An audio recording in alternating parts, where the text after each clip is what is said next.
before we even get into LSAT reading, I want to talk in more general terms for a minute and give you some exercises you can use. Because people always say reading comprehension, you can't really improve that much. You've been reading your whole life. Games, at least, is new to you, and so there's a lot more room for improvement. And yes, games is lower hanging fruit because it is so unfamiliar at the outset, and games is more perfectible. Logical reasoning is kind of in the middle. Reading comprehension is the hardest, but it is possible to improve on, even significantly. Now, I'll admit that reading comp was easier for me than games. Maybe it is for most people. And I was always a bookworm as a kid, so reading came easier to me, and I was able to read more quickly than maybe the average person, but also my reading experience was more fiction-based. I love to read novels. I love to read literature. And so the dry, boring, technical, scientific passages that the LSAT contains were a lot harder for me. And I had to work on increasing my engagement, which is where that exaggeration and caricature came in.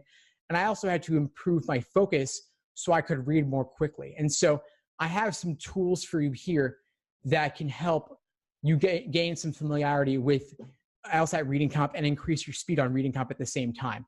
So I'm once again going to share with you here a bit of how I might do that. So this is The Economist. People always talk about reading The Economist for leisure and to improve on reading comp. And that's fine if you want to read on your commute to work or at night when you're too tired to do anything else. It's obviously better and more useful for LSAT prep than watching TV is, but it's no substitute for actual LSAT passages.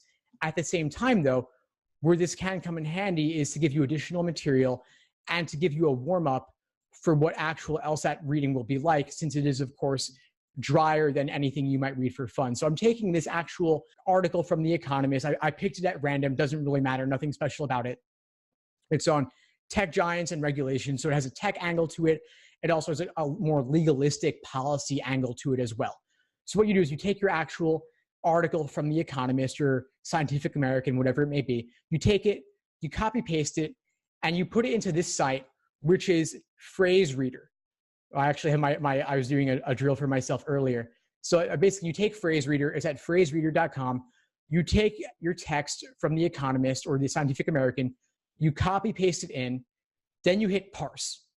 And so now you see there were 518 words in this article, and they're saying that at the rate of 400 words per minute, it'll take you just under 3.5 minutes to read it at that speed. Now, is 400 words per minute too fast? Is it too slow? Who knows? Well, let's think. 518 words, that's slightly longer than the average reading comp passage, which is closer to 450 to 500 words. So this may be a little bit longer, but at 400 words a minute, we could do it in 3.5 minutes, which isn't bad. So this is speed reading practice to increase the comprehension at which we can deal with or get through the passage or the article in this case. So I'm going to hit play, and you see they're now presenting me with the content at the rate of 400 words per minute, and you see the countdown clock going. We have a little more than 3 minutes remaining. Now the question is, can we comprehend this at the speed at which it's going? Maybe not. I can, but that's because I've practiced this, but we might want to slow it down to maybe, I'm clicking the left arrow here to get down to 200 words per minute. Now it's going to take a lot longer. It's going to take nearly over 6 minutes, which is way too slow for the LSAT, but this is, of course, easier to understand. So is the answer to do 200 words per minute or 400? For you right now, assuming you haven't practiced in this way at all, it probably will take you somewhere in the middle. Maybe you want to do 300 words per minute to start and go from there. And then maybe 300 words per minute is too fast, so you slow it down. Or if it's too slow, you speed it up. Or if it's right in the middle, and it's perfectly comfortable, then maybe you want to go at 10% faster. So let's say that 200 words per minute was good for you, it was comfortable, but you want a challenge. So let's go to 225, which is about 10% faster. Now we hit play, and we see how it goes. This seems to me, it's still a little bit on the easy side, and of course, 5 minutes is too long to read the passage, so we'll bump it up to 250 or 275 or 300 and go from there. So once again, this is the site, Phrase Reader. It's at phrasereader.com. So I'm going to put that in the chat for you here. And I'm also going to put in that article from The Economist if you want to just use that particular one as a drill. But of course, any article in any of these publications, like again, The Economist, Scientific American, is fair game. It's all good. You want to pick the topics you don't like. So if you didn't like objectivism or subjectivism, you didn't like the internet and copyright, then of course, practice those so that you do get more comfortable at comprehending them.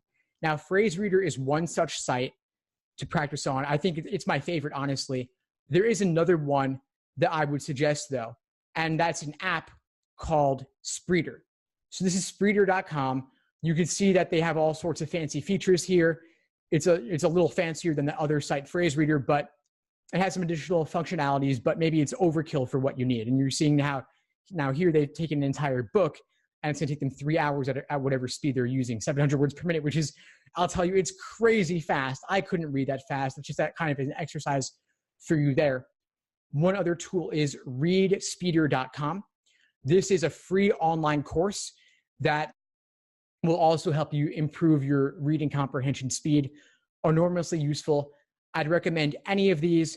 If I had to pick one, I would say that PhraseReader site is really useful. Again, the bottom line is basically you're pasting the text into a box and trying to read at a certain number of words per minute. Now, you want to be careful to make sure that you actually understand what you're reading, or this will be completely useless for you altogether. I mean, the idea here is that you're training yourself indirectly to read dense passages of text and fully comprehend them at the same time. Now, maybe your natural speed without the treadmill of this kind of app will only be 200 words per minute, but as you saw, that would take you over 6 minutes to read one passage. Now, you don't have 6 minutes. You have closer to 3 minutes.